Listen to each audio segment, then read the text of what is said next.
resources, because we need to make sure that the policing of Northern Ireland continues to be properly resourced, not least because we still face a terrorist threat today. Finally, Owen Paterson. Thank you, Mr. Speaker. The United Kingdom endorses the Code of Good Practice on Referendums published by the European Commission for Democracy Through Law. It says equality of opportunity must be guaranteed for the supporters and opponents of the proposal being voted on, and equality must be ensured in terms of public subsidies and other forms of backing. Yesterday, Sir Jeremy Hayward sent a letter round to departments preventing ministers from having access to civil service briefing. Had the Prime Minister checked whether that letter was compatible with the guidelines on neutrality? Now, I'm very happy with the letter that was sent out for this reason, which is the government has a position on this issue.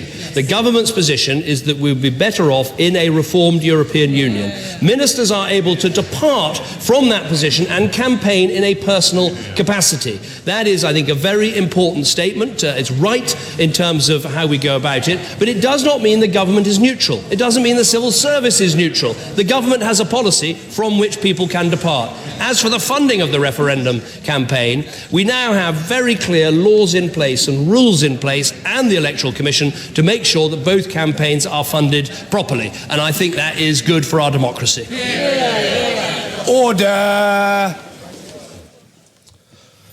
Prime Minister's questions comes to an end. The two front benches spent most of their exchanges discussing the health service off the back of the looming return of junior doctors' strikes. There was some statistics shared and tossed across the floor of the House, and then we got to mothers.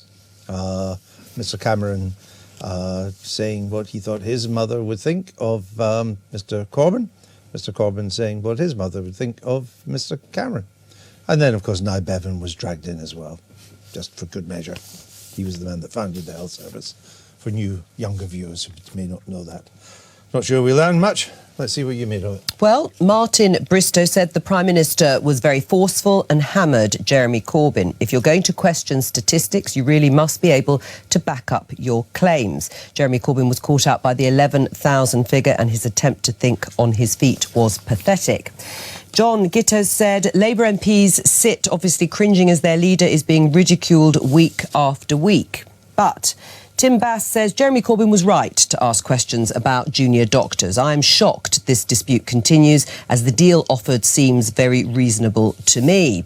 Michael Murray says Jeremy Corbyn was magnificent today, totally inspiring. He may not wear a proper suit, but his mother would be really proud of him.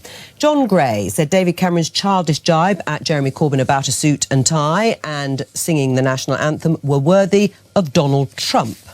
Not sure where the insult went there, really. But Renata said David Cameron's mother... Hit him. That's what Mr. Trump's doing. No, not just hit me. The last time he spoke in the Nevada caucuses, Mr. Trump said, somebody heckled him. Trump's reply was, I want to smack you in the face. We're not